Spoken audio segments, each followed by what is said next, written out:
जय भीम साथियों। आजकल नेताओं में संविधान को लेकर तू मैं चल रही है। वे बढ़ चढ़कर संविधान भक्त और रक्षक बन रहे हैं।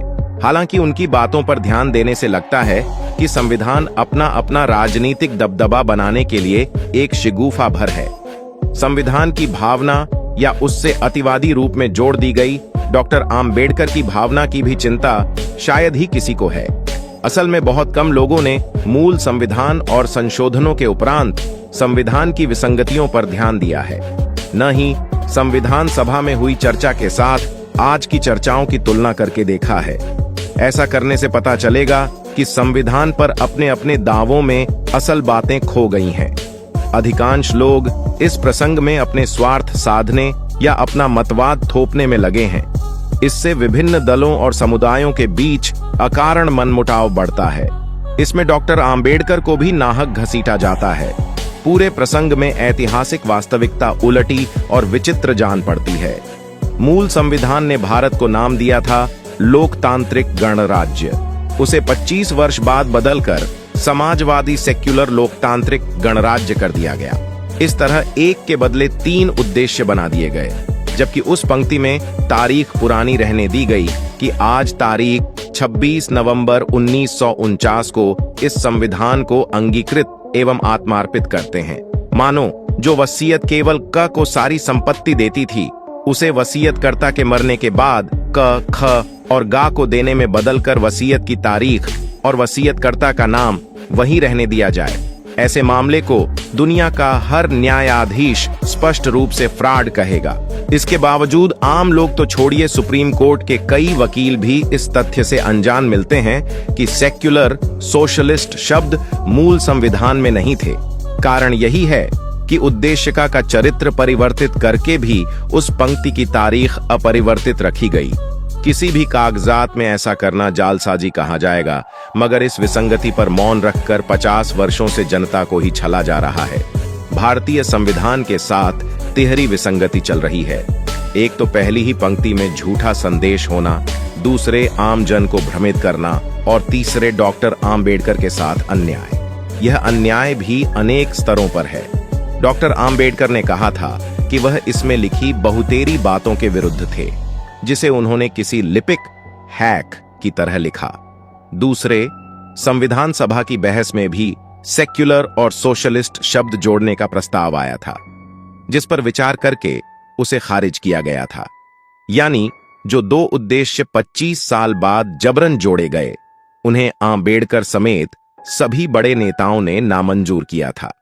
इस प्रकार बाद में उन्हीं उद्देश्यों को अपनाना, संविधान निर्माताओं के नाम से प्रचारित करना दोहरा छल और उनकी स्मृति का अपमान है। यह भी उल्लेखनीय है कि संविधान बनने और लागू होने के 3 वर्षों में ही डॉक्टर आम्बेडकर ने उसे समाप्त करने योग्य कहा था। आम्बेडकर ने संसद में 2 सितंबर 1953 और फिर 19 मार्च 1955 को फिर से अपनी ये बातें दोहराईं। इन पहलुओं को देखते हुए उस धोखे का स्तर समझना चाहिए जो संविधान, देश की जनता और आम्बेडकर की स्मृति के साथ जाने अनजाने हो रहा है। संविधान का मूल चरित्र बदल दिया गया, कई पीढ़ियों को भ्रमित रखा गया और आम्बेडकर के नाम का दुरुपयोग किया गया। चूंकि सभी दल इसमें शामिल हैं, इसलिए इन विसंगतियों पर चर्चा तक नहीं होती। उस दूषित वाक्य को सही करना तो दूर रहा, जो संविधान का पहला ही वाक्य होने के कारण घोर लज्जाजनक भी है। प्रश्न उठेगा कि आखिर ऐसा कैसे चल रहा है। जब अनेक वकील भी उक्त तथ्यों से अनभिज्ञ मिले, तब सामान्य नेताओं को ऐसी तकनीकी एवं महीन जानकारी न होने का अनुमान सहज लगाया जा सकता है। इस आत्म प्रवंचना का उत्तर उस विशिष्ट शब्द में है जो गत 5 दशकों से भारतीय राजनीति का ध्रुवतारा बना हुआ है। सेक्युलर नाम के इस शब्द को एक उद्देश्य के रूप में संविधान में 1975 में थोपा गया। सेक्युलर और सोशलिस्ट में से केवल सेक्युलर की माला जपी जाती है, जबकि दूसरे उद्देश्य सोशलिस्ट का कोई खास नाम लेवा नहीं। पहली पंक्ति में लिखे अन्य मूल निर्देशों को भी कोई याद नहीं करता। जैसे उस पहली पंक्ति में ही सभी नागरिकों को प्रतिष्ठा और अवसर की समता या व्यक्ति की गरिमा सुनिश्चित करना भी लिखा है, जिसे कोई याद नहीं करता। तब क्या कारण है कि मूल उद्देशिका के 7-8 गंभीर निर्देशों को दरकिनार कर बहुत बाद में जोड़े गए केवल एक शब्द सेक्युलर को ही सबने पकड़ा हुआ है? हमारे नेता, मीडिया और बुद्धिजीवी जितना इसे घिसते हैं, उसका शतांश भी उसी उद्देशिका में दिए 7-8 मूल निर्देशों के लिए नहीं करते। क्षेपक की भांति जोड़े गए और आंबेडकर के नाम से झूठे प्रचारित किए गए सेक्युलरवाद की आड़ में देश की मूल धर्म संस्कृति को पीछे धकेलकर एक विजातीय मतवादी दबदबा बढ़ाया जा रहा है। एक समुदाय विशेष के वोट के लोभ में सभी दल कमोबेश इस आत्मघाती कदाचार में शामिल हैं। केवल इसीलिए संसद सत्र, मीडिया और बौद्धिकों में सर्वप्रमुख चिंता और नेताओं की घोषणाओं में मुख्यतः सेक्युलरवाद की बात रहती है, क्योंकि यह एक समुदाय विशेष की वर्चस्ववादी राजनीति के निर्देश का कोडवर्ड है। यह वर्चस्ववाद आंबेडकर के समय में भी था, जिसे उन्होंने सटीक नाम भी दिया था, ग्रावामीन राजनीति।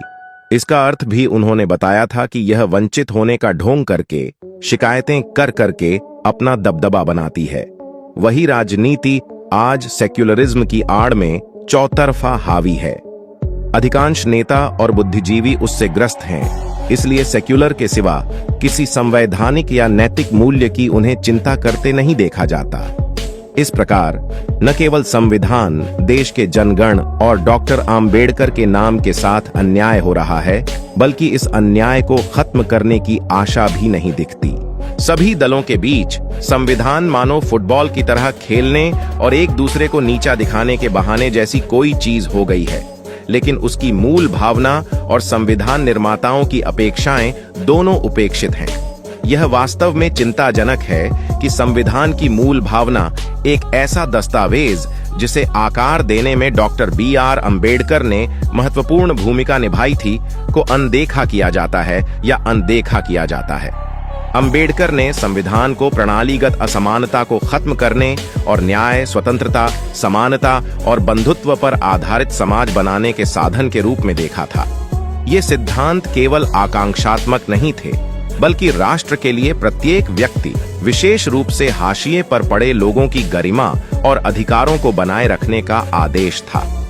जब इस भावना की अवहेलना की जाती है, चाहे भेदभावपूर्ण प्रथाओं, सत्ता के दुरुपयोग या संवैधानिक सुरक्षा उपायों को लागू करने में विफलता के माध्यम से, यह भारतीय लोकतंत्र की नींव को कमजोर करता है।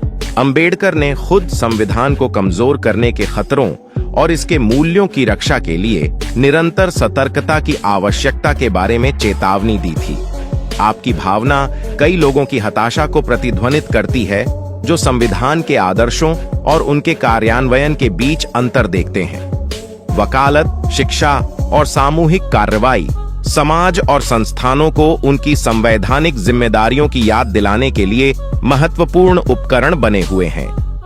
यदि आपके मन में कोई विशिष्ट मुद्दा या उदाहरण है, तो हम उसे संबोधित करने के तरीकों पर चर्चा कर सकते हैं या उसके महत्व को उजागर कर सकते हैं। Doctor B.R. अम्बेडकर की भावनाएं और सिद्धांत आज भी बहुत प्रासंगिक हैं, खासकर सामाजिक न्याय, समानता और मानवाधिकारों की वकालत करने वालों के लिए।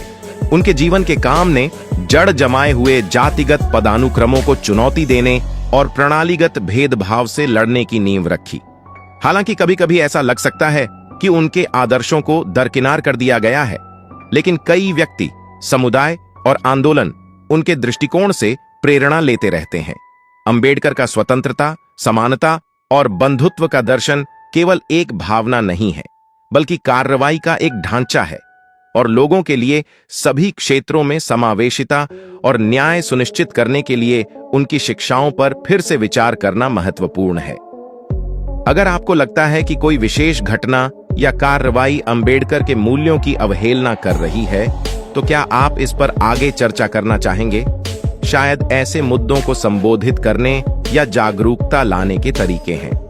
दोस्तों, आज की वीडियो में बस इतना ही।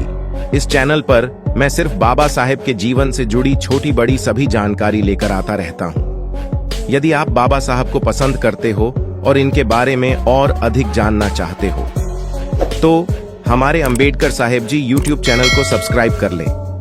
वीडियो को पूरा देखने के लिए धन्यवाद। आपका दिन शुभ हो।